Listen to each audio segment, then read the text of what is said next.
नमस्ते भाइयों, क्या हाल चाल है आप सबके। और आप सबको गुड मॉर्निंग। हिमाचल प्रदेश की वैकेंसी से रिलेटेड ऑफिशियल नोटिफिकेशन आउट हो गया है और खुशखबरी है आप लोगों के लिए। और इसमें सिलेबस बताया है, सिलेबस अमेंड किया है। क्या है सिलेबस, नए क्रिमिनल लॉ पढ़ने हैं, पुराने पढ़ने हैं। और ये वैकेंसी नोटिफाई हो गई थी, 21 करीब वैकेंसी नोटिफाई हुई थी जितना मुझे याद है। चैनल से अगर आप जुड़े होगे तो आपको पता होगा, मैंने वीडियो बना के बता दिया था, वहाँ की गवर्नमेंट ने अप्रूव कर दी थी। मैटर यही था सिलेबस क्या रखना है, इसलिए वैकेंसी डिले थी। अब ये वैकेंसी कभी भी आ जाएगी, मतलब ये ऑफिशियल नोटिफिकेशन तो है, आपको सब चीज़ पता है अब आपको कि वैकेंसी कितनी आ रही है, बस डेट आउट होना बाकी है। और आपको समय मिलेगा नहीं, प्री के लिए ज़्यादा समय मिलेगा नहीं, ये अच्छी बात है। जो बच्चा हिमाचल प्रदेश को टारगेट करना चाहता है, मैं तो ये कहूँगा सब टारगेट करें, वहाँ देने जाएँ एग्ज़ाम। हिमाचल प्रदेश में कम ही निकलती है वैकेंसी, ये मैं सोच रहा हूँ 21 वैकेंसी है, वहाँ इतनी ही निकलती है। और सिलेबस बिल्कुल आरजेएस के बराबर ही है, सेम है। और शायद नेगेटिव मार्किंग भी नहीं है इसमें प्री में, तो मैं आपको डिटेल में बात करूंगा। लास्ट ईयर वाला नोटिफिकेशन पढ़ूंगा, मैं पढ़ रहा था उसमें लिखा हुआ था नेगेटिव मार्किंग नहीं है प्री में। बाकी इसमें कहीं ऐसा मेंशन नहीं किया सिलेबस अमेंड करके कि हाँ नेगेटिव मार्किंग इंक्लूड करेंगे, तो नेगेटिव मार्किंग नहीं है। तो जैसे आरजेएस में भी नेगेटिव मार्किंग नहीं है प्री में, तो अपन डिस्कस कर लेते हैं मैटर, फिर अपन बाद में मतलब वीडियो के एंड में और चीज़ें बताऊँगा मैं आपको। देखो ये सबसे पहले फ़ोटो देखो आप, कोर्ट ऑफ हिमाचल प्रदेश शिमला 19/10/2024 का है ये।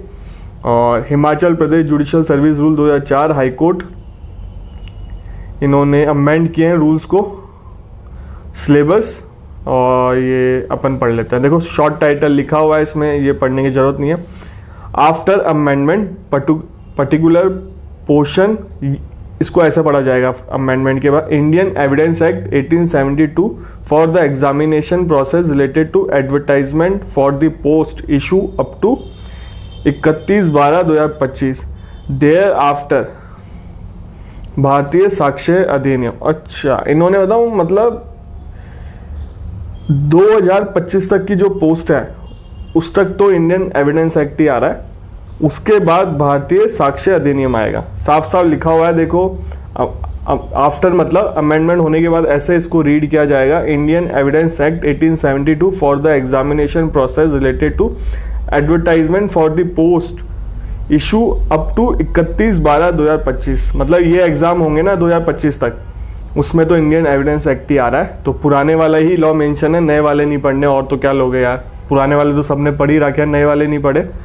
तो सेकंड पॉइंट भी पढ़ लेते हैं इसमें, आफ्टर अमेंडमेंट क्या रहेगा, Indian penal code for the examination process related to advertisement post issue up to 31/12/2025, वही है। देयर आफ्टर भारतीय न्याय संहिता 2023 पढ़ा जाएगा। तो आईपीसी भी पुरानी वाली आ रही है। और इसका नेक्स्ट पॉइंट पढ़ लेते हैं थर्ड, इसमें भी ये लिखा हुआ है, criminal procedure code 73 for the examination process related to advertisement for the post issue up to 31/12/2025, इसमें भी यही लिखा है। उसके बाद भारतीय नागरिक सुरक्षा संहिता पढ़ा जाएगा। तो अच्छी बात है, पुराने लॉ ही आ रहे हैं। और ये ऑफिशियल नोटिफिकेशन है हिमाचल प्रदेश जुडिशियल सर्विस से रिलेटेड, ठीक है।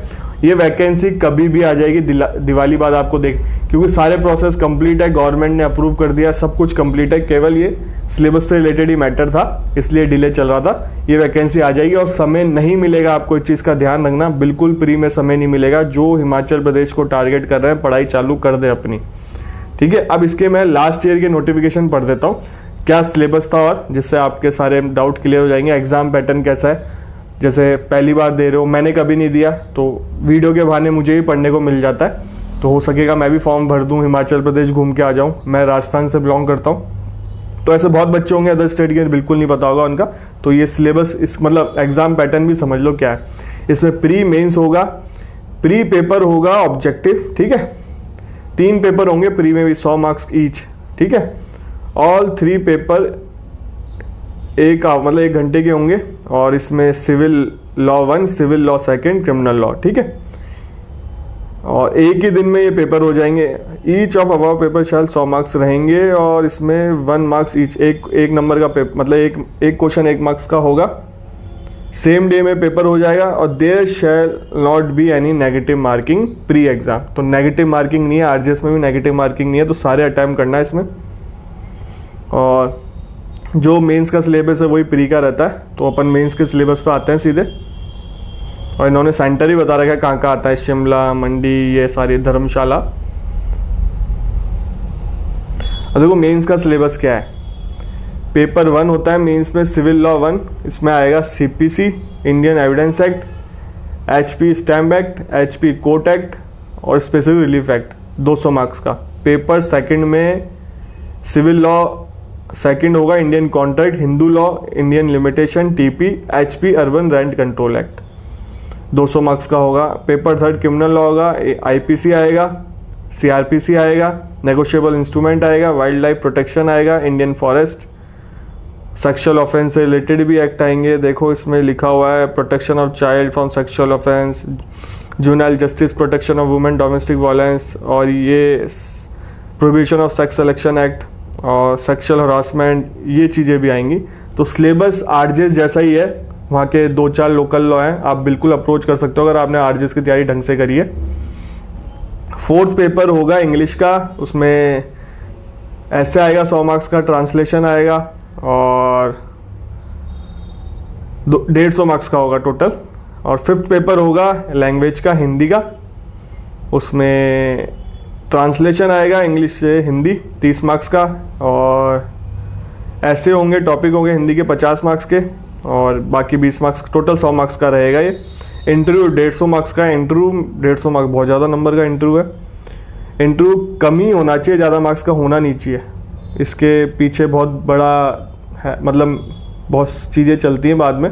150 मार्क्स बहुत ज़्यादा है, इसमें कम, जैसे आरजेएस में 35 मार्क्स का ही होता है, तो इससे स्टूडेंट को ही फ़ायदा है।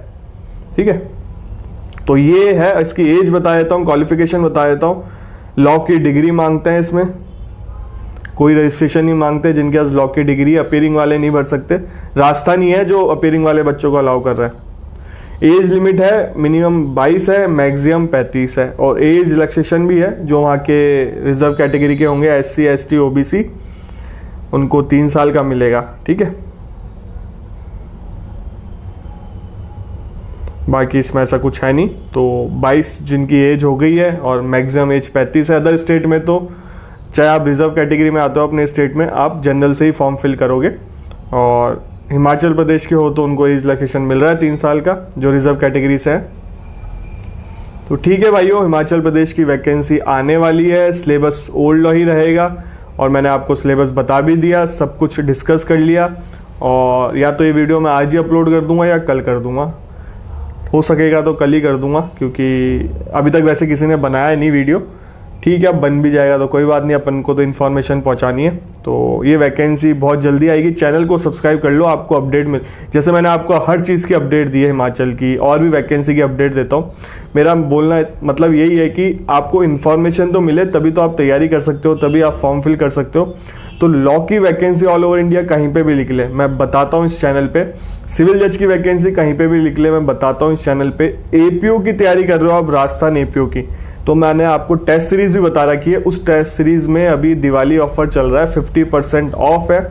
लिंक डाल दूंगा डिस्क्रिप्शन बॉक्स में, ऐप डाउनलोड कर लेना, दिवाली 50 कोड यूज कर लेना। काफ़ी सस्ती हो गई है, अभी दिवाली पे ऑफर चल रहा है, 29 से 31 तारीख तक ही है वो ऑफर, तो फ़ायदा लें ऑफर का। लिंक मिल जाएगा आपको डिस्क्रिप्शन बॉक्स में। टेस्ट लेना भी बहुत ज़रूरी है, आपको उससे पता चलता है कि आप कहाँ स्टैंड करते हो, कहाँ आपकी कमी है, कहाँ आप उसका स्ट्रॉन्ग पॉइंट है, किस में आपको ज़्यादा समय देना है। तो टेस्ट बिल्कुल देना। राजस्थान जो RPSC का सिलेबस है उसी एग्जाम पैटर्न पे टेस्ट सीरीज़ है, लिंक है डिस्क्रिप्शन बॉक्स में। अब आपसे मिलेंगे अगले वीडियो में।